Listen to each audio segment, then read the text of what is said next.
Carney is, I think, the most conflicted prime minister in the history of Canada.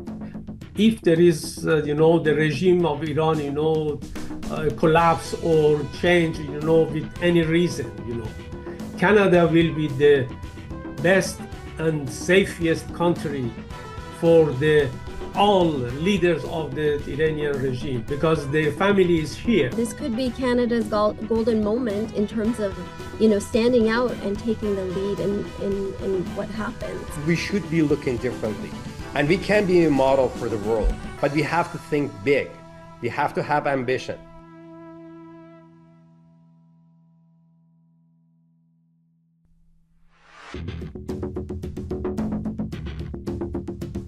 It's May 1st, 2025. This is Roqe.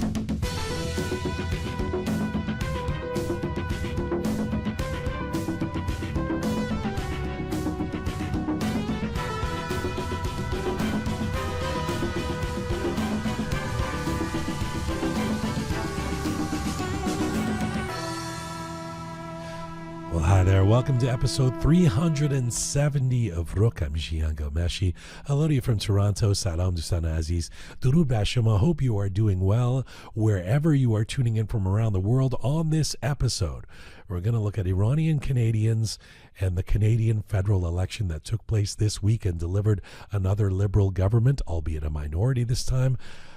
Apologies to those of you who are watching and listening from other parts of the world that this is Canada-centric, but given that we are discussing the Iranian diasporic community here, which is massive, there will no doubt be points and issues that resonate with many of you around the world, given the polarized nature of our community everywhere in the world. So stay tuned for this. It's quite a panel we have. I, unfortunately, have a cold, as you may be able to tell. I'm past the cold part, but the throat hasn't caught up yet, so I'm doing my best. Hello, how are you? Love you. Speaking of Shohreh Solati, the iconic, legendary Iranian pop singer, is going to be here in the studio for a feature and exclusive interview. A long interview with Shohreh coming up in the coming days on Roqe. Stick around for that. By the way, if you want to see anything, hear anything, watch anything, listen to anything from our past 370 episodes and our Contemporary History of Iran series, go to roqemedia.com. That's our website, roqemedia.com, where you will find everything from clips to full videos to all of the episodes to photos. All of that is there, roqemedia.com. And of course, you can subscribe and see us on any of our platforms, YouTube, SoundCloud, Apple Podcasts, our major platforms, Spotify, Castbox, Telegram. What am I missing? Alay Roham. I think that's it. A couple more.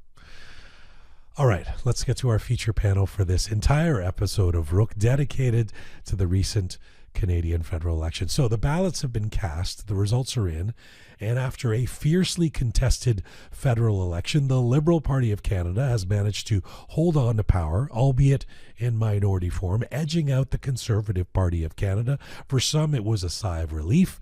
For others, a call for recalibration. Now, surely Trump, tariffs, and the implosion of the NDP all led to the results being what they were this week. But what do the results mean for Iranian Canadians, and what might we learn from the last couple months of politics in this country? For Iranian Canadians, this moment in Canadian political history may feel like a turning point. Yes, many in our community welcomed another liberal win, presumably appreciative of this government's progressive values or multicultural outreach or hard-fought steps towards listing the IRGC, not to mention Mark Carney's tough talk on Trump, which went a long way in this period. But what was once a solid red bloc has undeniably begun to diversify. In this election, a growing number of Iranian voters turned toward the Conservatives, drawn by a tougher stance on foreign influence, national security, and a more forceful tone on the Islamic Republic of Iran. The political tides are shifting, and it's not subtle. Iranian Canadian candidates experienced a notable shift in political representation. Liberal MP Majid Johari, who had served the Richmond Hill riding since 2015, was unseated by Conservative candidate Vincent Ho, marking a significant change in a riding with a substantial Iranian Canadian population. Conversely, Ali Essasi, another prominent Iranian Canadian Liberal MP, retained his seat in Willowdale and was appointed as the Minister of Government Transformation, Public Services, and Procurement. So the question becomes, why the divided loyalties among Iranians in Canada now? Was it about foreign policy alone, or frustration with the pace of action? Was it generational? Was it ideological? Or maybe, just maybe, it was a sign of political evolution, of a community refusing to be typecast. After all, Iranian Canadians are no longer new arrivals navigating ballots in a foreign tongue. Well, some are, and that's okay, but we're also entrepreneurs or academics or artists or activists, and this time it showed. The debates were fiercer, the loyalties more fluid, and whether red or blue, the takeaway is clear. The Iranian vote can no longer be taken for granted. So today we dig into it all. First, what did our panelists make of the results themselves? Was this a victory, a warning, a wake-up call? Then, how did they observe Iranian Canadians voting in this election? What patterns emerged and what surprised them? And finally, what might this new government mean for Canada's policy toward Iran, from the IRGC to sanctions to diplomatic engagement? With four strong and diverse voices on this panel, expect a conversation that's sharp, passionate, unafraid to ask the hard questions about who we are, how we vote, and what we demand from those who govern us. Let's meet the panel. Maryam Azari is an Iranian Canadian longtime political operative and marketing organizer located on the west coast of Canada. She has been a Liberal Party political organizer in BC, a Liberal Party campaign manager in Metro Vancouver, and has worked for a parliamentary secretary and minister in British Columbia. She joins us from Vancouver today. Hello, Maryam. Hello, Jian. Thanks for having me. Great to have you with us. Mehrdad Loghmani is the author of Omar Khayyam, On the Value of Time, as part of the Peacemaker series by Routledge. He's a researcher and tech executive during the day and a writer in his free time, and he's currently a doctoral candidate at Syracuse University. He co-founded Solidarity with Iran, a diverse group that promotes inclusiveness and democratic principles, and is the co-author of Charter 91, a blueprint for opening new participatory avenues in Iran. He's in Toronto. Hello, Mehrdad. Hi, Jian. Good to have you back. Thank you. Sadeq Bigdeli is a Canadian lawyer and principal lawyer of Bigdeli Law Professional Corporation. He recently taught immigration law as an adjunct professor at Osgoode Hall Law School, previously held full-time academic positions in Iran and New Zealand. In 2015, he served as Iran's negotiator at the World Trade Organization. He holds degrees from Harvard Law School and a PhD in international economic law from the University of Bern in Switzerland. He's also the founder of the Iranian Canadian Advocacy Network, ICANN, a grassroots initiative promoting civic engagement and political advocacy within the Iranian Canadian community. He was for a vote for the Conservative Party in this election. He's also in Toronto. Welcome back, Sadeq. Hi, Jian. Hello, everyone. Thanks for having me. And last but not least, he is an Iranian Canadian editor and writer who's been a journalist for more than 40 years. He has worked in print, radio, television, online media for everyone from Salom Toronto to Iran International. He has a PhD specializing in sociology obtained in Paris, and he is currently the CEO and editor-in-chief of the Persian Mirror online news magazine. Dr. Mohammad Tajdolati joins us from Toronto as well. Hello to you, sir. Hello, Jian. Hello, everyone. I am so happy to be with you. It's so good to have all four of you. I'm really looking forward to this conversation. It's been an interesting week of opinions after the election. Fierce opinions in social media, less fierce perhaps in the Iranian media, but nonetheless quite diverse. Let me start by just asking your impressions of what you saw from this Canadian election in general, the lead up to it, the vote, the results. Let me start with you, Dr. Tajdolati. What did you make of this result? Beyond the result, everyone knows that, which party gained the seats, which party lose the seats. There is two special things for me is very important. One is I am worried about that is division within the Canadian citizens. You know, in one part you have 8.5 million voters for the Liberal. In the other hand, 8 million voters, you know, they are the other side. You know. And I am worried if we didn't pay attention from the government, from every one of us, from all Canadian. I am worried about that, to having the polarization of the Canadian society as we saw in US, You think it's in the United States after the election. But in the other hand, I am so happy to saw for the first time, I think, after 32 years living in Canada and studying, you know, in the history of this country, it is for the first time I saw emerging a very good sense of positive nationalism within the Canadian. That is very important for me, and I think this feeling, this sense, goes to the very values of the Canadian, you know, Canadian society. Okay. We have to care about that. We have to empower this feeling. We have to extend this feeling within all Canadians, Okay. from, you know, the Okay. kids to the older people. Okay. And I'm just very, very quickly, when you talk about the division, the polarization, you feel like that's something new? That it's more pronounced than it was in the past? Is more pronounced in comparison with the past. You know, Okay. with the past, you know, we had, you know, all the parties, you know, has some supportive, some votes, you know, they are liberals, conservative, but in this election, we saw many things, you know, we are so surprised, you know, because the implosion of the NDP, you know, in one hand. In the other hand, the leader of the Conservative Party, he lost, you know, his seat. That is not something simple. That, you know, Okay. I think I don't know if I can't remember, you know, this situation. You know, one party with Okay. this power, Okay. and he couldn't keep his own seat. Okay. That is for you. Oh, okay, let me go to Maryam with the same question. Your general impressions of this election, other than glee that your party was reelected. Well, I think that, you know, it's encouraging that there was such a big turnout. That was definitely a surprise, but I think given the context in which we're dealing with a national crisis, there is an existential issue that we're facing, seeing the voter turnout be the numbers that it turned out to be is actually very encouraging. And I think it'd be interesting to see what the breakdown would be in the vote in terms of the younger population versus the older population.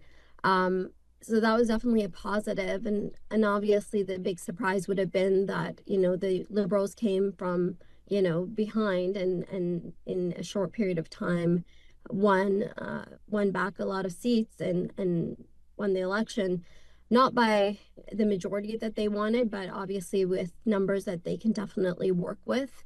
I think it'll be an interesting time. And to echo Mr. Mohammad's comments about that, it isn't all perfect in the sense that there is clear divisions in how Canadians voted.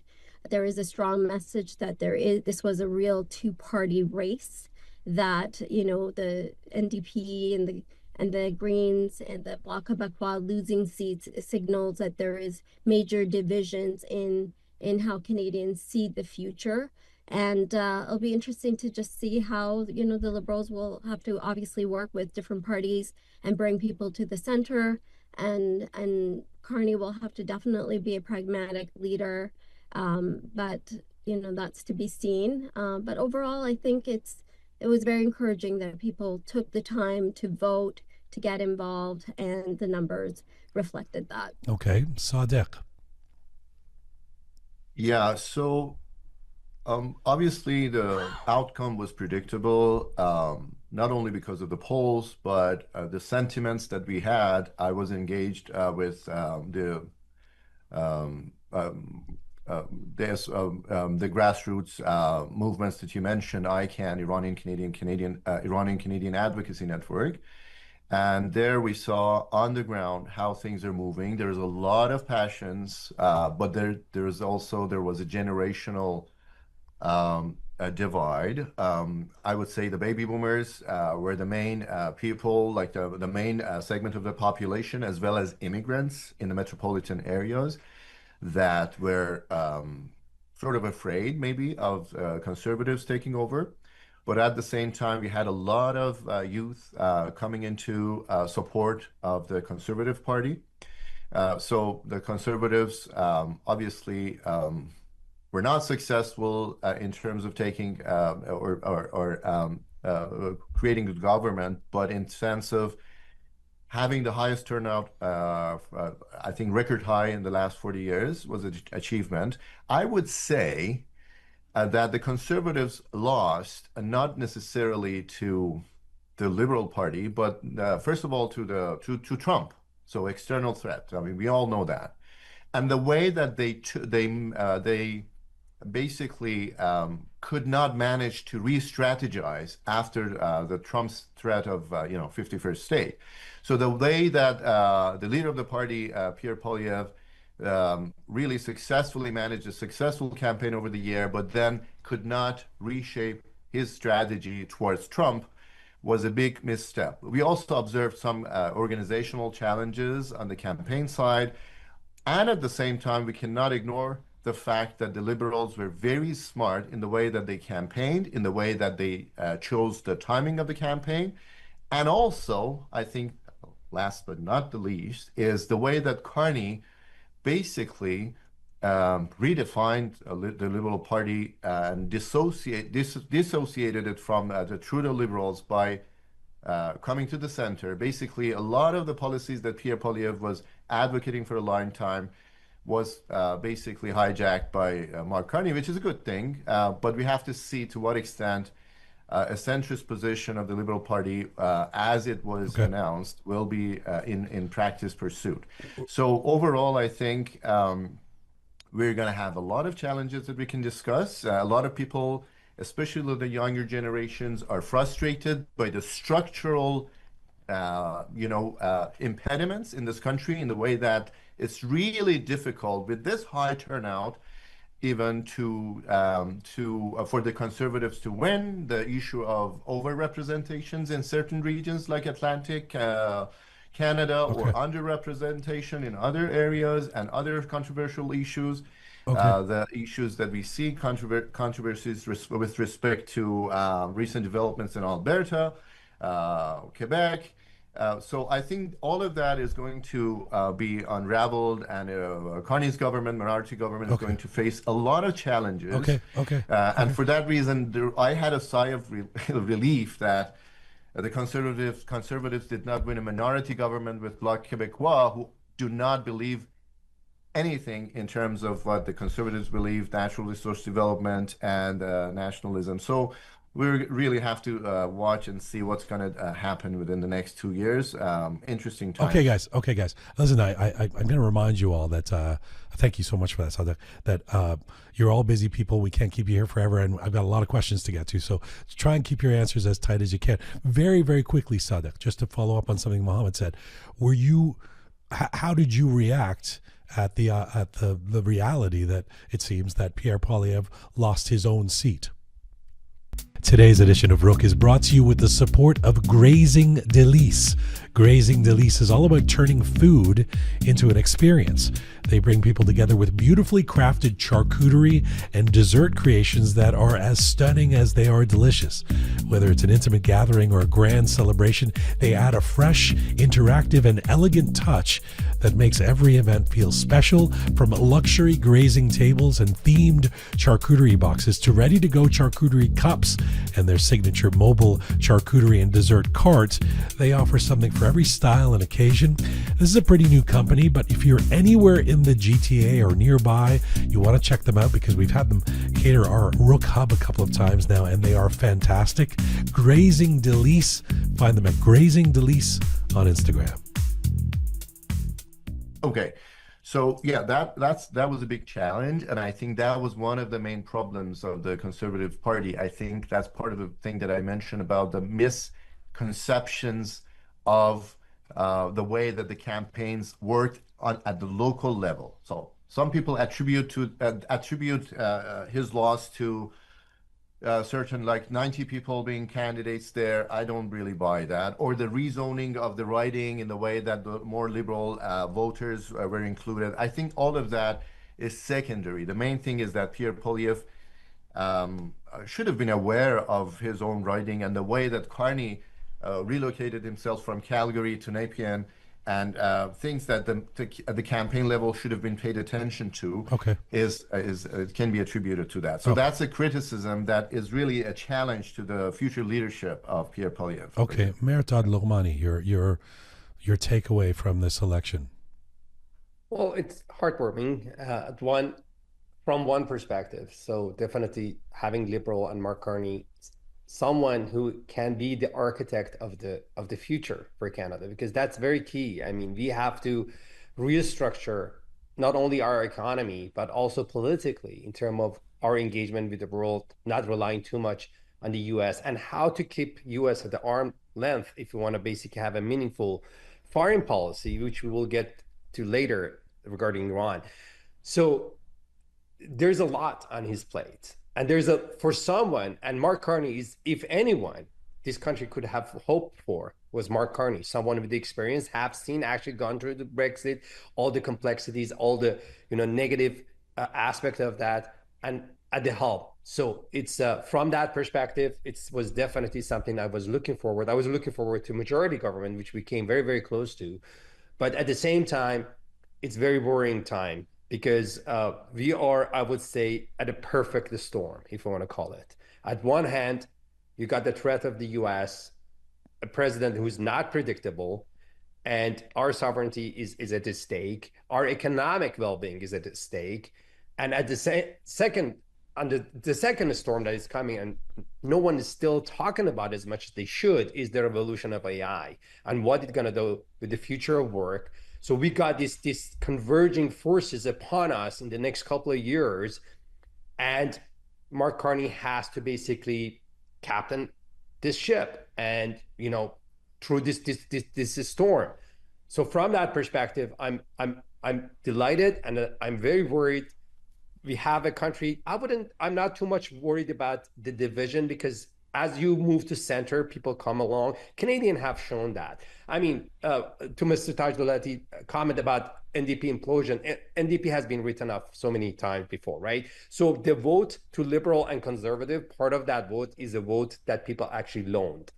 So both parties have to be cognizant about it. It's not just the two party. There's a genuine demand by the people, and they see, for whatever reason, they see that the party that best is going to deliver those promises, and they went for that. So it's because of all this polarization in the world, or the economic worry. That's what actually made it into two division. It doesn't mean that the NDP is gone forever, and people are becoming two tribes, if you want to say. It's just like a combination of demand that actually distill everything into the demand for conservative agenda versus liberal agenda. Okay. So Mark Carney coming to the center, I totally expect we see a reshuffling of the political scene in the next couple of years. Okay. Yeah. I mean, I one observation I certainly had was that it may be a new government, but it's not really a new government. So it's not going to get the kind of honeymoon period that a fresh government would get, especially if he appoints and it probably feels like the need to some of the same cabinet ministers, etc. If things start to go awry, they may not have as long a leash as a new government would normally have, because it's a lot of the same folks that have been there for 10 years, right? So let me, Mehrdad, stick with you for a second and move to Iranians and this election campaign. And obviously some of this is speculative. We don't have scientific data, but we have eyes and we have ears, and we can see how the Iranian community voted, especially in the Greater Toronto area where there's a lot of Iranians, but right across the country. I thought, for example, the case of Majid Johari was interesting in Richmond Hill, that is not only a traditionally liberal riding, or has been at times, but also it has a huge population of Iranians there. So for him to lose his seat, was that, in your opinion, about the candidate, or is that a profound example of shifting political interests of the Iranian community? Well, I would say we go back to polarization, right? And again, I don't want to get for good, I don't want to assume anything on behalf of anyone, right? But I think the optics of him not standing against the Islamic Republic, again, I don't want to speculate about that. That was enough because, again, the Iranian community, because what happened in Iran during the Mahsa and before that, and the sheer number of people who died, lost their lives, and brutality of the regime, and the dire condition the country is. It's just like, if you look at the numbers, you look at the statistic, and people can see what they had prior to the revolution and what they are now. So in particular, younger generation, they are, I see anecdotally, the hard move to the right.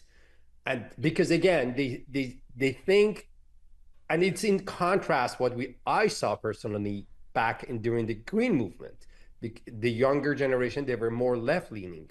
And one of the reasons is that they think nobody is actually standing up for them. And, some people are in cahoots with the Islamic Republic, or not standing firmly against the Islamic Republic, again, for whatever reason.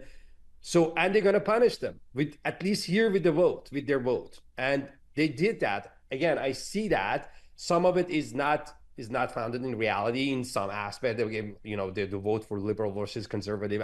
If you have time, we can get into that in terms of like people who benefited from liberal government policies, in particular in terms of the financial stability, and still they don't understand that. So it's a very noisy environment. It's a very noisy environment, if I want to say. And in that environment, it's hard to say, okay, what is rooted in reality, what is basically is just disinformation. Okay. But based on that, because if it's a polarized environment, anyone who has a faint paint of not standing against the Islamic Republic firmly enough is going to be punished by at least a sector of the Iranian population.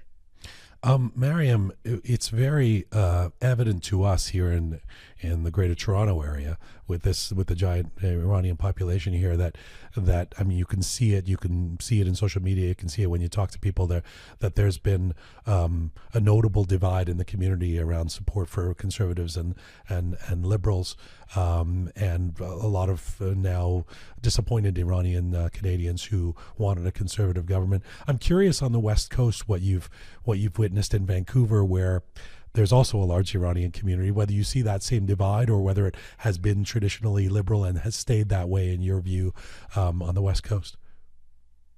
Yeah, I mean, I think that generally in the West, just given how the liberals have been doing the ground game and just the engagement they've had within the community, there's a really strong connection between the candidates and the community. They've done a lot of outreach, and I think the relationship has been quite strong over the years since 2015, and it hasn't really wavered.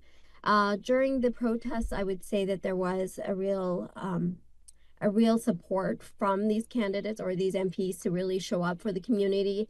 In terms of its, policy influence, I think being from BC, there's a bit of disadvantage in that there isn't a lot that people feel like they can influence in terms of what happens in Ottawa around those policies.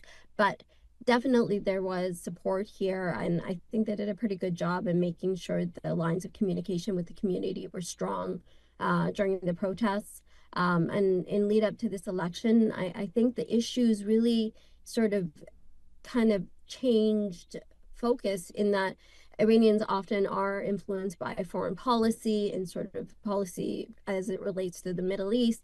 But I think at the end of the day, in the last 6-7 weeks, really people thought a lot more about the small issues or the issues that they were personally touched by. And I think it was a lot about affordability. It was a lot about, the economy, the relationship between Canada and the US. And I think at the end of the day, those issues prevailed in influencing how people came out to vote and who they voted for. So from your observation, from your perspective, Iranians in Vancouver, Iranian Canadians largely voted Liberal.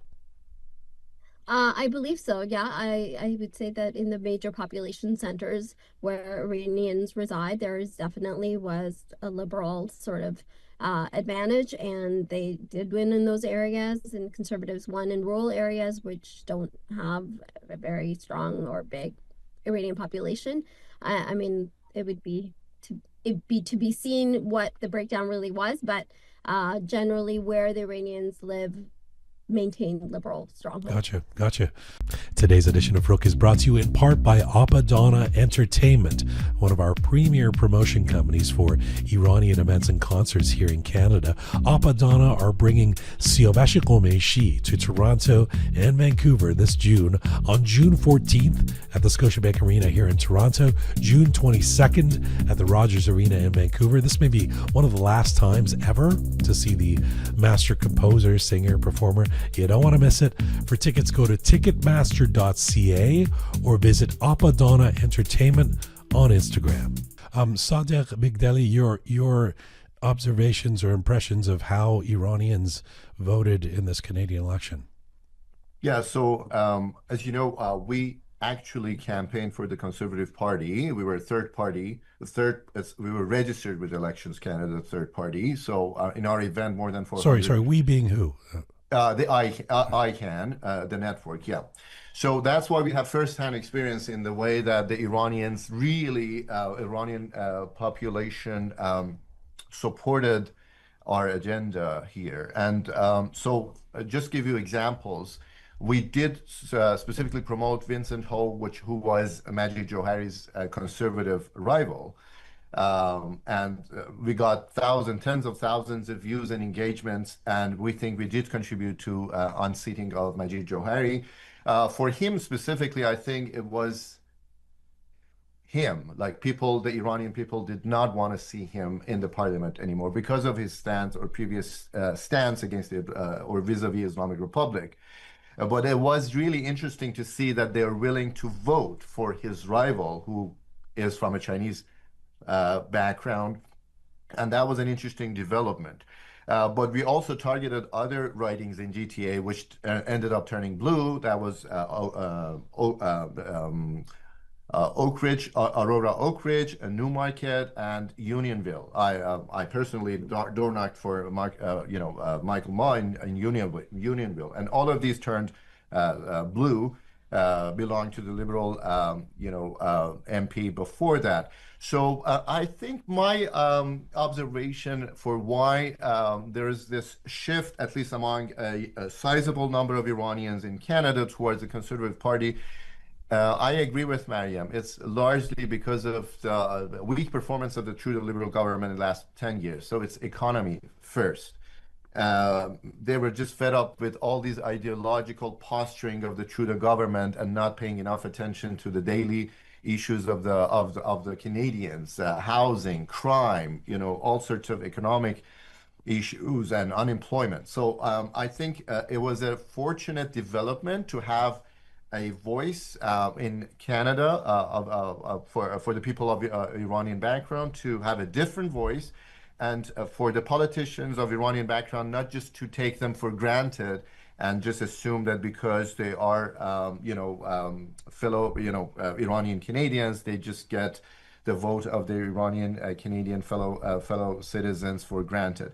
So that was the development, but I don't think that was, partly it could be because of the stance, as I said, in the case of Majid Johari, the weak stance towards the Islamic Republic, but generally speaking, I think it was because of the weak performance of what we call the last liberal decade of the Trudeau government. Dr. Tajdolati, I'm very curious to Mohammad. Yes, it's better. Mohammad. Well, I like calling you doctor. Especially with a sore throat. I'm I'm curious to hear your thoughts on this, because you, like me, have been here for a few decades, and you've seen the Iranian community grow and morph and change and evolve. What did you notice about the voting patterns of Iranians in this election, and perhaps what surprised you? I think this is a very good and important question, that warrants a full discussion. We haven't the time now. The voting participation of Iranian community in this election should be examined, I think, through the more than 45 years history of the formation of the Iranian community in Canada. I have to emphasize one point. 3 weeks ago, I posted a short message in social media and asking with which identity you participate in the election. Iranian Canadian identity or Canadian citizen of Iranian descent. That is very important for me. And the two identity, I think, is totally different. As long as you consider, after many years living in Canada, having the citizenship of Canada, having the Canadian passport, and working here, your children are educated here, and you are paying the tax here, you are using the social services in this country. And for many of us, we are ending our life in this land, and you still consider yourself as first Iranian, then Canadian, I think is different. And that will show, how the future of the participation of the Iranian immigrant in Canada will be, in the Canadian society. What was the response you got? Yeah, I think now it is the in my opinion, because for voting, how the Iranian voted, we need the data, the detailed data of each riding. But in general, I consider, with my views and talking with other people, the majority, the big part of the Iranian immigrant in Canada, after many years, there are some part of that, they didn't vote it yet. They are citizens more than 30 years, but they didn't care about the voting, to participating. And there is, especially for the first generation and 1.5 generation, that is very important, how they identify themselves. I wonder. Second generation, for the second generation is totally different. They consider themselves as a Canadian citizen with the Iranian descent. That is no problem. But the problem is for the first generation and 1.5 generation. The people, they are born in Iran and they pass, they came to Canada in the early age and they grow up here, and they are not identify themselves, to who I am. That is. But there are people who've been here for a few decades who still don't really participate or vote or integrate into the broader community, as you know. So I'm of two minds on this, and it's a very important, I think, an interesting question for our community, in terms of whether those participation rates are going to grow, or, I mean, on the flip side, and I've said this a couple of times on this show, a major cohort of the hundreds of thousands of Iranians who just come in the last decade, or at least tens of thousands even just in the Greater Toronto area. A major cohort of those people seem to come with the attitude that they are squatting here, that they are, this might be a place that they'll stay temporarily before they go to the States or return to some different Iran or whatever it might be. Or even if they stay, they're not going to go past the super khorak, and I think that's a problem for our community, and so I'll open the floor to any of you to react to this. But do you feel like you saw more participation this time than in previous elections, where vis-a-vis the Iranian community? I feel like I did. If I were to guess, yes. I'd say there was more. Yes, Go ahead, Mohammed. I saw this, and in the because of the situation on Iran, because I talked with the people, they are interested to voting for the conservatives. Why? Because, the program of the Conservative Party, they think and they will have more pressure for from the Canadian government to the Iranian government, in Iran, and they are following we don't know what will happen with the negotiation between the Iran and the US, and if they are with and accord with them, with after that, the Canadian government should take this place, what they will doing that. But the Iranian, they thought, if I am going, because don't forget that Mr. Polyev during the past 2-3 years, campaigning against the Trudeau's government, and they said always to catching attention of the Iranian community. When we came to the power, we will do that. We will do this. We will do pressure for the Iranian. They came to Canada, with a lot of money. They steal the money. Then they came to, we will put them out. That was the propaganda for the, catching the attention of the Iranian community. Some Iranians voted for the conservatives because of that. So you feel like the greater participation rates, in your observation, was because Iranians wanted to vote conservative for the first, and those people were not voting as much before, and that's what's. Mehrdad, does that ring true for you? Yeah, I think whenever you got a polarized political environment, you get a higher turnout. I mean, I think it's not anecdotally. I mean, it's just like based on a statistic. Given the threats of the U.S. and also for Iranian, there is added dimension, which is huge. I would say it's an iceberg on the path.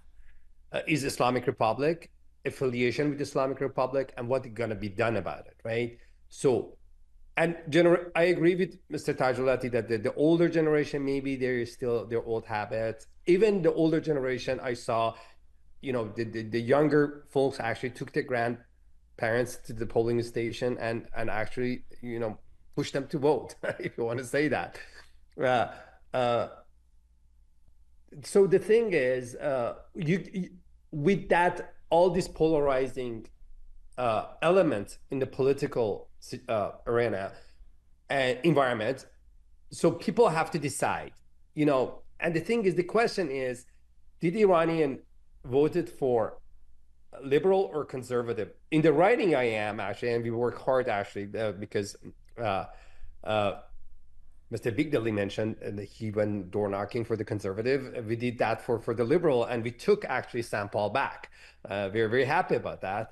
But the thing is, and there are Iranian here that they voted actually liberal, and I had a discussion with them. So here the thing is, first of all, there you got the suburb versus the urban area.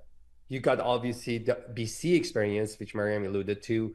So things have to be put in perspective. If, for example, if Mr. Johari was in downtown Toronto in a riding, would still the same thing happen, even with a large concentration of Iranian or not? So is it the political affiliation of people who are in the suburb who can be reliably actually be over time, you can say they're going to lean blue, or are they going to have an independent political affiliation no matter where they go? Do they take the color of the environment they are at, or they say, no, we are going to stick with the agenda? Okay. Or the third aspect is, given the writing they are in the suburb, and there's also a dimension of Iran and the politics of Islamic Republic. But you think the polarization or and the heightened nature of the issues are due to are the causes or the reasons for a higher rate of participation of Iranian Canadians, if we were to speculate that that's the case in this election campaign. You don't think that's a general trend, or you think it's a one-off in this election, like the implosion of the NDP? Well, we have to see. The jury is out. Is it gonna rise and up? Was it the tide? Was it the rogue wave? And we're gonna go, or it's just like a paradigm shift, and people stay engaged, and that's something that I advocate for. But the Iranian community in general, they haven't built the institutions that allow them to sustain political presence in a meaningful and sustained way. That's my criticism. I've had that criticism for a long time.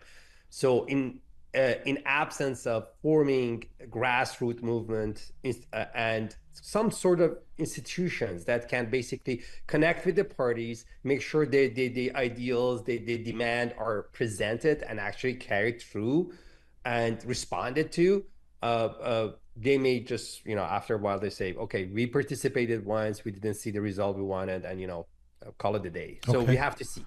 Sadeq? What's the question? The question is, did you see a rise in participation of Iranians from your perspective? Oh, that's definitely the case, I think. And that's natural. I think we are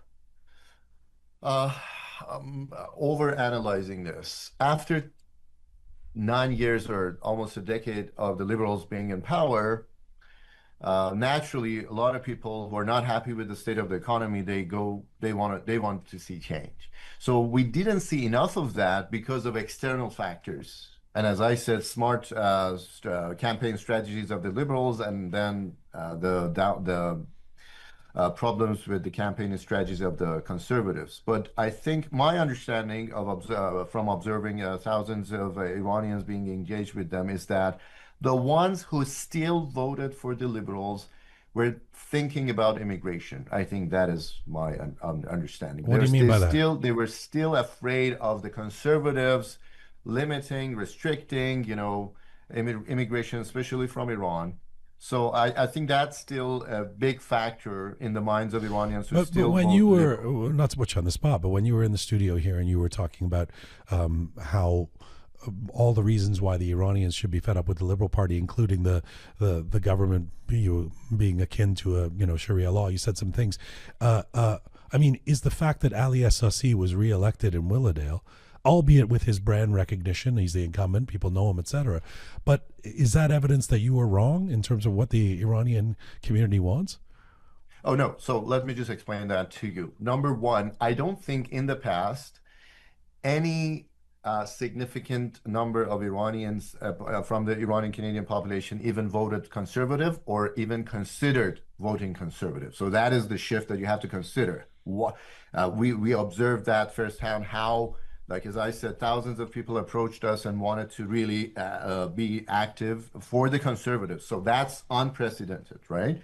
But still, that doesn't mean that a sufficient number of Iranians would not still consider voting for the liberals. Now, in that specific writing that you mentioned, that was one of the, I think, missteps of the Conservative Party. The rival of Mr. Assassi in Willowdale writing was among one of the weakest candidates ever. Like, the campaign was so weak. He was like, we observed that firsthand, how they're not organized enough to. Obviously, Mr. Ali Assassi is a good campaigner, and congratulations to him. He is well known. I'm not sure to what extent the Iranian population in Willowdale, obviously some of them did vote for him, but at the same time, you have to recognize the fact that Willowdale is historically the liberals' stronghold. And it's really difficult to turn Willowdale blue, especially after the redefining of the zoning and segmentation of Don Valley North from it since 2022 or 3. Now, the problem, as I said, is a lot of these campaigns were caught off guard by the Mark Carney's timing of the election. We didn't even know who's the candidate a few days after the elections were announced. And some of these candidates really were not of the stature that could have really even had a chance to face a strong liberal candidate like Mr. Ali Assasi. So considering all of that, I would still suggest that a lot of Iranians, for the first time in Canadian, history of Canadian politics, did choose to vote conservative, but and not to regard the background of the candidate necessarily in order to make their decision, but still a lot of them did vote liberal, I think primarily because of immigration. That's my first-hand experience. And a lot of them did vote conservative for the first time because of the unhappiness with the status quo. Okay, Maryam, you would fall into the category of someone who has been an Iranian Canadian in Canada for many years. So you've witnessed the growth, the changes, albeit from a West Coast perspective, where we've been sort of Southern Ontario centric here. Sorry, as a product of where the panel is located, and most of the Iranian community. To be fair, what are you thinking as you hear the comments that have just been made by the other panelists? Yeah, I mean, it's interesting. I mean, some of the things resonate as well out in the West. I think that Iranians generally have sort of always voted more liberal in past elections. But something that speaks to perhaps the uptick in Iranians voting conservative may have been that the conservatives have really had a huge runway in terms of messaging and communicating in Farsi, getting their messaging out in the community for the past few years. And I think issues around foreign affairs and sort of Canada's stance on the Iranian government, they've really done a good job in making sure that they were very clear on where they stood. Whereas the liberals, I mean, just with the misfortune of being in power, had to be really calculated and very careful with where their policy statements sort of landed, and they couldn't make those, bigger statements. And I think that's where the conservatives had an advantage. They could say more and be more, quite clear on their opposition. And so that may have been a factor, but I still think at the end of the day, like immigration still, it was a really big issue. I think that's across Canada in all communities that are ethnic voters, and that really did impact on how people voted and who they thought could handle the immigration file. When we say immigration, I'm not sure. Do we mean that the protection of continuing immigrants coming into the country and fear that Poilievre would send them all away, or do we mean correcting years of liberal rule where too many immigrants came in? Which one are we talking about? Well, I think on one hand, if you voted liberal, you were for continued immigration. But I think in the case of, a more centrist liberal government, we're talking about, controlled, more thoughtful immigration policy. But in the case of conservatives and where they stood with immigration, I think there was a clear message that they would go back to the Harper era sort of numbers and sort of the vetting process. And that was, something that really divided the voter between whether they were going to vote conservative or liberal when it came to immigration matters. Okay. Great to hear your perspective from the other side of the country. Let me go to a final question to you all. I really appreciate you all making the time to do this today. And I don't really see this being done anywhere else. So it's kind of a unique panel of Iranian Canadians talking about being Iranian in this Canadian election. In terms of the policy towards Iran, foreign policy, the way this Canadian government is going to interact or react to the regime in Iran, I would say with some confidence that if it was 2.5 years ago, whether you're Iranian Canadian or a Canadian citizen of Iranian descent, both of them, Mohammed, I would say that policy towards Iran and the regime would be paramount, would be one of the top reasons for voting and who you'd want the government to be, and one of the things at top of mind for Iranian Canadians. Didn't see it as much in this election. I'm not saying it didn't affect some votes, but I think, as we've discussed, overriding issues that are not unique to the Iranian community, the economy, all kinds of concerns that Trump, tariffs, etc., played a big role in how people voted. And at the end of the day, the implosion of the NDP, the bloc as well, the vote was pretty close at the end between the Liberals and the Conservatives. That gets somewhat lost too. But today, moving forward, in terms of this government, do you suspect that there will be a change in the policies of this Liberal government from what we would have seen in recent years with the Trudeau government, and however you felt about that? Or do you think that it will be pretty much the same? Mehrdad. Well, that's a good question, actually. So I want to go back to the comment I made regarding US. So previously, and that is based on an experience I had working, in solidarity with Iran, with different governments in Canada regarding the policy toward Iran. And most of it, again, nothing concrete and written about it, but Canada has been following US in that regard, right? Their policy toward Iran. So we have to be realistic. I mean, very, very close partnership with the US, and foreign policy is one of those things. In terms of now, we are living in a different world. So the question is, and Mark Carney probably and the Liberal Party have to pick their battles in terms of do they want to diverge in terms of the foreign policy toward Iran with the US, or this is like number 27 on the list. So and where that balance is, where is Europe here in the mix, right? And we're in discussion with the European Union. Where do they see Canada playing a role there, right? And by the way, what is the foreign policy of the U.S. with Iran right now?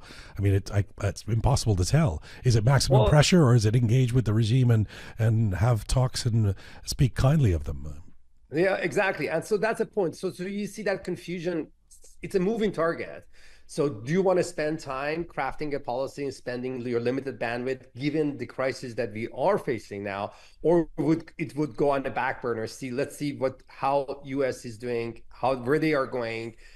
And that not only Canada, the other powers in the world are also looking at that very carefully before putting their eggs in any basket. So I would say that would take definitely a backseat from that. And probably it's going to follow. It's one of those items from my chair, I'm not in any way involved or close to this subject, but if it was up to me, I would put it back, because they say I have to prioritize the things I want to do.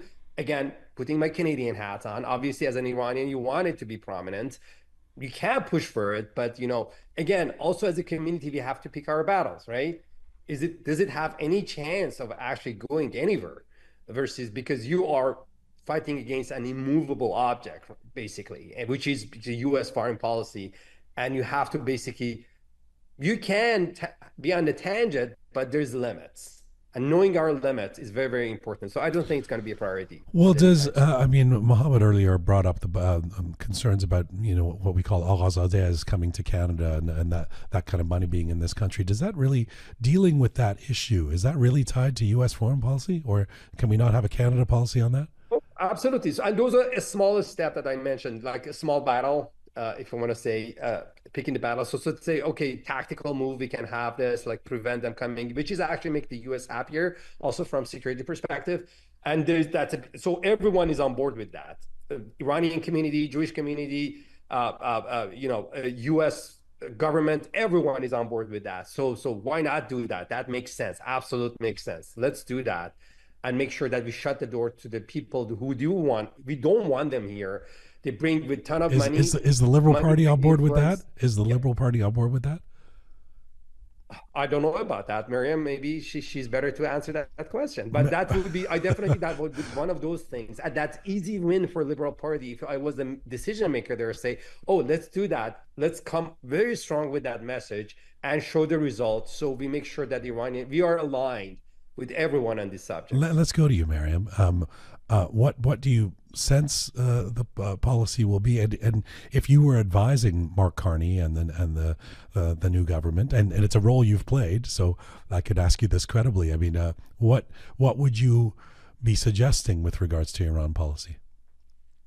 Well, I don't know if I'm in a position to advise Mark Carney on this, but I think generally we have to think about whether, our policy, Canada is always choosing the path of soft diplomacy in terms of engaging with other nations. Even in the case of rogue states, I think there's been obviously more clear messaging around, Russia and some of the other rogue nations. But I think at the end of the day, whatever part Canada is going to have in sort of what happens with relationships with Iran and the rest of the world is going to be actually mostly determined by how the United States takes their position and whether the engagement is going to be successful or not, whether the talks will, continue or they'll break down. And I think, at this point, it's probably better to wait it out and see how the talks go and make decisions after that. In general, just out of curiosity, when it comes to foreign policy,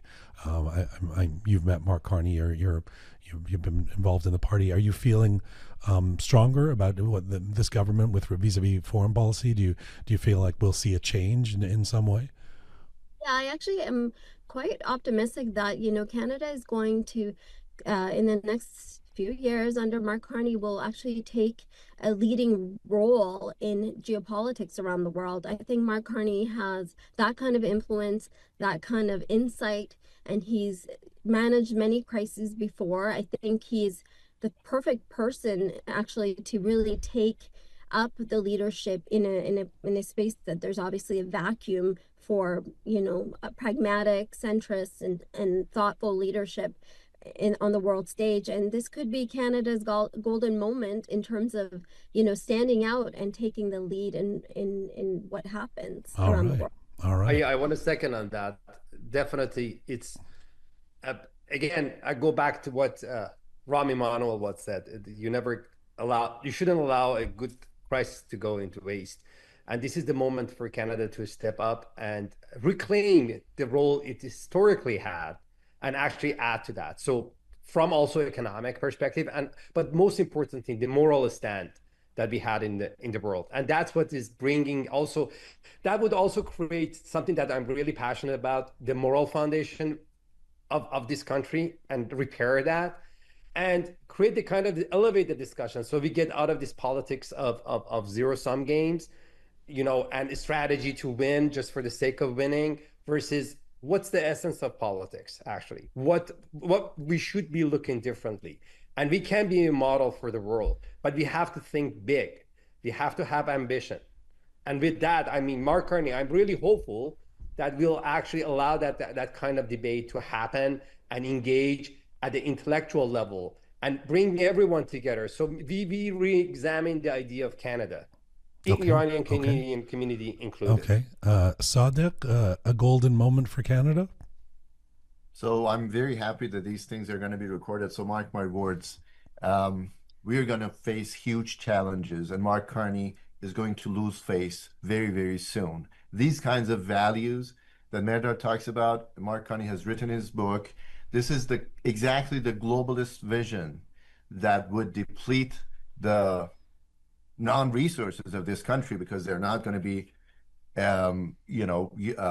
really developed by this government. So really trying to, when you have so many internal problems, so many structural deep divisions between the East and the West and the generations and all sorts of problems, and now all of a sudden Mark Carney, being a tourist here, just not being here for the last 10 years, coming to resolve not only Canada's problem, but the world geopolitical problems. I'm very happy to see that my friends here on this panel are so optimistic. But this is exactly why we campaign for another vision. I'm very hopeful that Mark Carney is strong enough and knowledgeable enough, expert enough to solve not only Canada's problem, but also the world problems. But we're going to see exactly how this kind of a wrong, Canada second, third, fourth, I don't know, instead of Canada first vision will really, I think, even exacerbate the divisions, the problems, and the economic issues and the political divisions within this country. I don't want to, depict a gloomy, a gloomy picture here, but I think it's really dangerous. And at the same time, there's room for political participation. I think a real, Canada first vision should be developed in this country in which we can say, let's take our own problems and then also obviously contribute to the world. And in terms of what we call values, what are values really? We cannot dictate or really impose a certain specific set of values, liberal values, onto a population who do not necessarily believe in that. I think a lot of people are waking up to these kinds of ideological posturing, virtue signaling, and I think we're Sorry, going to Sadeq, have, we I are have, going to, let me just wrap it up yeah, because yeah, it's 1, 2, 3 here. I'm the only yeah, one yeah. just here on this panel who can even speak to that vision. So I think, I mean, again, hopefully your vision and your hopes for Canada with Mark Carney is going to come to fruition. I would love to see that for my children in this country. But I'm very concerned, and I think we need to be concerned and try to contribute politically to this country so that different visions also can be taken into account. And the structural problems that I said politically inbuilt in this country. One example is the Senate that Mark Carney is going to even complete through the Trudeau's project is a very important undemocratic barrier to these kinds of real reform rather than posturing and superficial reform. Okay, That's my 2 cents. Thank you. So Yeah. I don't think it's May I one. interject? Yes, but I don't think it's Yeah. 1, 2, 3. I think Yeah. In Mohammed. terms of vision. Well, Mohammed has spoken about the reasons why he thought a lot of Iranian Canadians wanted to vote conservative. Mohammed, let me just get your response to what's being said before we go to Mehrdad's response to Sadeq. Okay, I think I will back to the previous question regarding the policy of the Canadian government towards the Iran. If they will continue the same policy as Trudeau's or they will change. I think at this moment, we are all in the dark. We don't know what will happen, in the few weeks or few months within the Iran and US. If at the term of this negotiation, there will be a deal with Iran and US, the regime will still there. And at this moment, if happened, the political relation between Canada and Iran will be coming so important, not from the interest of Canada to having the relation with Iran, with Republic of Islam or Iran in totality, because in economic views, there is not many interest for the Canadian to have this relation, but for Iran is very, very important to have the relation with Canada. Why? Because if there is something happen to Iran, if there is, the regime of Iran, collapse or change, with any reason, Canada will be the best and safest country for all leaders of the Iranian regime because their family is here, with the money, and they have the Canadian passport. Connection between the two countries from the Iranian views is so important for the interest of Canada. I don't think so. There will be any interest. What import or export, Canada and Iran will have, from far distance between the two countries. Okay. That is the problem too, Okay. Heavy words. I'm so grateful to all of you. We've gone over time here, and I appreciate you all staying. Very quickly, Mehrdad, your response, and I'll just very quickly final words from all of you. So let's start with Mehrdad, Maryam, Sadeq, and Mohammed. Go ahead, Mehrdad. Yeah, something I want to respond very quickly because that's important. And again, something we should be staying away from. And I really hope the Iranian community actually don't fall into that, is the politics of sound bites. And think about the concept and words that we're talking about, like globalization. Go and study and see what it means and the fruit of it and actually the benefit of it for Canada. So do we want to live in a country that is provincial? So what Sadeq is you're alluding to is a provincial way of thinking. And in order for Canada to stand up against the threat from the US, we have to basically build our economic relationship and ties with Europe. And that means to think big, think in a global scale, being able to trade with Asian country, have much stronger tie with European countries. So that's something I wanted to talk about. Okay. So Okay, let's go quickly to Sadeq then, for final word, then to Maryam, and then Mohammed. Go ahead, Sadeq. Yeah, that is exactly the danger that I see. So Carney is, I think, the most conflicted prime minister in the history of Canada. He has stakes in China. Hopefully that's not, but we don't know about because he hasn't disclosed, but we know that his company has. And my worry, concern, more than it being the Islamic Republic's influence, which is a true concern, but is the China's foreign influence. We saw that firsthand in, for example, one riding here in Don Valley, North Jote. He couldn't even campaign because of the RCMP's recommendation against him going out because of the fear of the Hong Kong China putting a bounty on his head.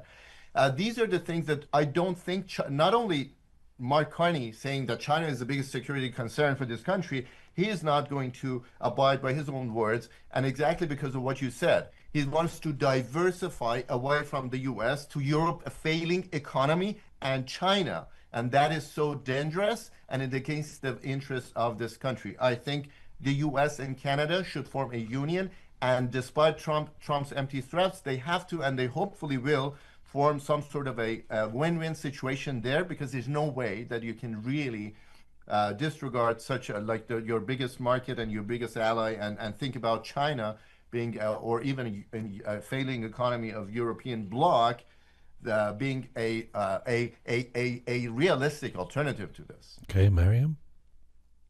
Well, I think the Canadian population has spoken in terms of how they voted and what that reflects in the policies going forward. I mean, Mark Carney, whether it would have been Poilievre, they would have faced the same issues. And that's, how do you get Canada united, bring them on the same page to get Canada ahead? And right now we're facing a lot of different threats, external threats, and the major issue now is going to be, how do we diversify our economy? How do we find friends and allies in other parts of the world? How do we increase interprovincial trade so that we can actually make this country a much more independent and economically viable country without relying on just one trade partner? I think the result of the election speak to the fact that the leader of the government has to make sure that they're listening to all voices, whether it's Alberta or the West and Quebec.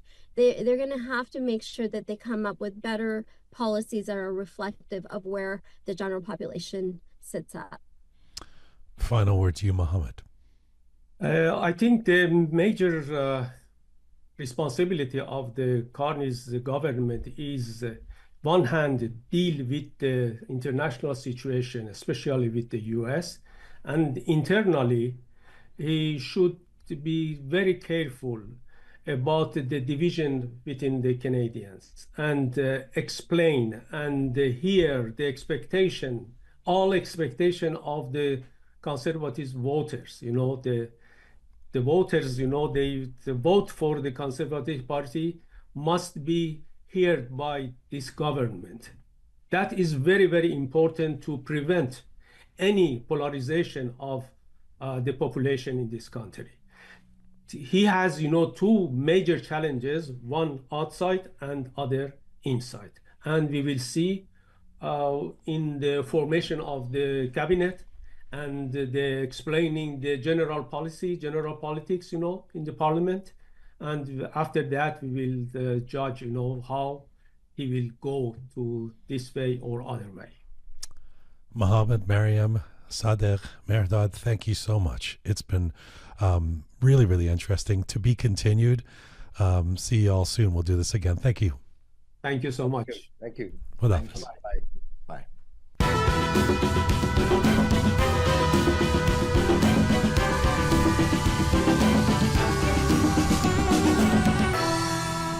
All right. What a panel. I'm sure, I hope, those of you who watched the whole thing there have many thoughts. Feel free to share them with us. Post on any of our platforms or send us an email at producer@roqemedia.com. Producer@roqemedia.com. We'd love to hear what your thoughts are, and it was a very interesting conversation. Thanks again to Mohammed and Mehrdad and Maryam and Sadeq.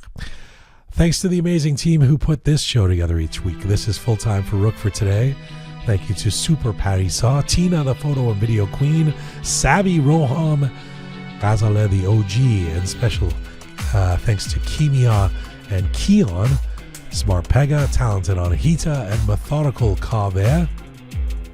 Thank you to all of you out there for supporting us and sharing our content. Please subscribe if you've not done so already on any or all of our platforms. Thank you for putting up with this voice for the entire show. I'm sorry that by next week it'll be fine. I promise.